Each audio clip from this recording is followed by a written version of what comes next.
ជំរាបសួរបងប្អូនអ្នកទេសនាទាំងអស់គ្នាថ្ងៃនេះគឺត្រូវនឹងថ្ងៃប្រហោះ900ខែចេសឆ្នាំម្សាញ់សបញ្ញស័កពុទ្ធសករាជ2569គឺសករាជថ្ងៃទី19ខែ6ឆ្នាំ2025ថ្ងៃនេះផងដែរគឺជាថ្ងៃខួបកំណើតរបស់ខ្ញុំបករណាខ្ញុំបាទរបាសករស្មីលីជីងហាវបានរៀបចំថ្វាយទាននៅផ្លែតរ៉េនចំពោះព្រះសង្ឃបើគិតសរុបទៅរ៉េនទាំងអស់ចូលជិត300គីឡូជាងឯបងប្អូនរួមទាំងផ្លែសាវម៉ាវគឺចំនួន150គីឡូហើយត្រូវបន្ថែមទៀតបងប្អូនទាំងអស់គ្នាដោយសារតែថ្ងៃនេះគឺជាថ្ងៃពិសេសរបស់ខ្ញុំបករណាគឺជាថ្ងៃខួបកំណើតរបស់ខ្ញុំគឺត្រូវនៅថ្ងៃទី19ខែ6ឆ្នាំ2025ខ្ញុំបករណាបានថ្វាយទាននៅផ្លែតរ៉េនចំពោះព្រះសង្ឃព្រោះថាកម្រមានញាតិញោមណាគាត់មកប្រកេនណានេះជាសទ្ធានិងជាបច្ច័យបន្តគ្រូរបស់ខ្ញុំបកណាបានបំពេញធ្វើសូមប្រកេនបន់ជូនបន់ពុទ្ធបរិស័ទបងប្អូនអ្នកទេសនាទាំងអស់គ្នាចូលរួមក្តីមិនបានចូលរួមក្តីបានឃើញតាមសកម្មភាពនេះបានន័យថាសេចក្តីសុខក្នុងផ្លូវចិត្តណាបងប្អូនព្រោះបានធ្វើនៅមហាកុសលផលបុណ្យដល់ព្រះសង្ឃគ្រប់អង្គបានឆាន់ផ្លែទុរេនបងប្អូនកម្រមានពុទ្ធបរិស័ទគាត់នឹងធ្វើណាព្រោះអីអាណិតព្រះសង្ឃណានៅទីនេះនៅក្នុងវត្តសវណ្ណបារមីស្រីធីតារាមនៅវត្តស្លាកែតស្ថិតនៅក្នុងភូមិដាំស្ពៃសង្កាត់ស្លាកែតក្រុងខេត្តបាត់ដំបងព្រះសង្ឃសរុបទាំងអស់ចូលជិត190អង្គជាងអត់ឃើញមានពុទ្ធបរិស័ទមកប្រគេនគឺចំថ្ងៃខួបកំណើតរបស់ខ្ញុំក៏បានទៅទិញផ្លែទុរេនពីចំការសំឡូតចាស់ដោយផ្ទាល់បងប្អូនមានព្រះអង្គគ្រូចាតកានិងលោកម្ចាស់ប្រមាណជាចូលជិត27ព្រះអង្គទាំងបងអាចារ្យខ្ញុំបានបើកឡានទៅដល់ខាងស្រុកសំឡូតចាស់បងប្អូនឆ្ងាយណាស់ប្រមាណជិតចូល100គីឡូហ្នឹងបងប្អូនបានទៅទិញទុរេនពីអ្នកចំការ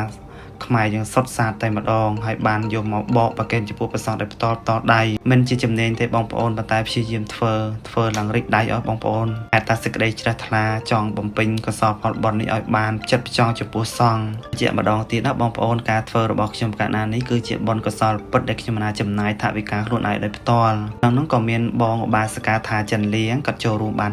$50ឧបាសិកាលូនមីលីគាត់នៅសហរដ្ឋអាមេរិកហ្នឹងគឺគាត់ចូលបាន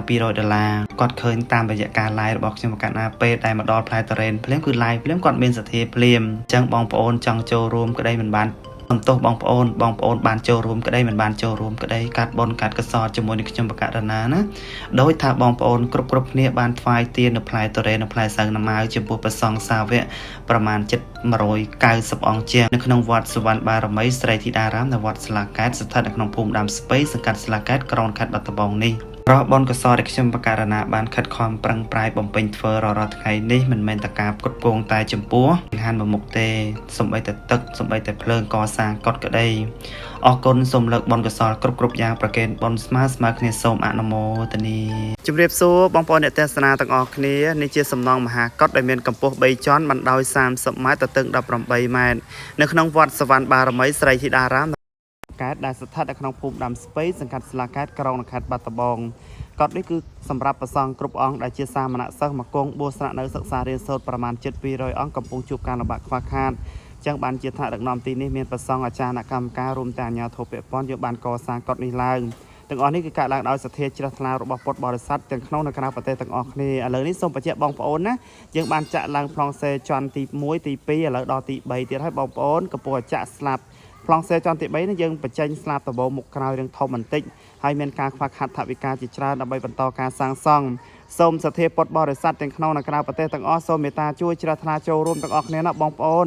ដើម្បីជាប្រយោជន៍រួមដល់ព្រះសង្ឃគ្រប់អង្គដែលជាសាមណសិស្សដែលជាកុលបុត្រកូនខ្មែរបានបួសសិក្សារៀនសូត្រនៅទីនេះប្រមាណជិត200អង្គកំពុងជួបការលំបាកខ្វះខាតសង្ឃឹមតាមវីដេអូនេះបងប្អូននឹងបានជួយចែករំលែកការ share ទាំងអស់គ្នាហើយក៏ដូចបើសិនជាសាងសង់រួចទម្រង់បែបនេះណាបងប្អូនសូមវិរៈជ្រះថ្លាអនុមោទនាសង្ឃឹមថាបងប្អូននឹងបានជ្រះថ្លាចូលរួមឧបត្ថម្ភជ្រោមជ្រែងដើម្បីជួយដល់ព្រះសង្ឃដែលជាកុលបុត្រកូនខ្មែរជាតំពាំងជាទាយាទស្នងរបស់ពុទ្ធសាសនានិងជាតំពាំងសម្រាប់ជាតិនិងសាសនាយើងសូមអនុមោទនាសូមអរគុណនិងអរគុណសម្រាប់បងប្អូនអ្នកទេសនាទាំងអស់គ្នាកុំភ្លេចជួយ share ណាបងប្អូន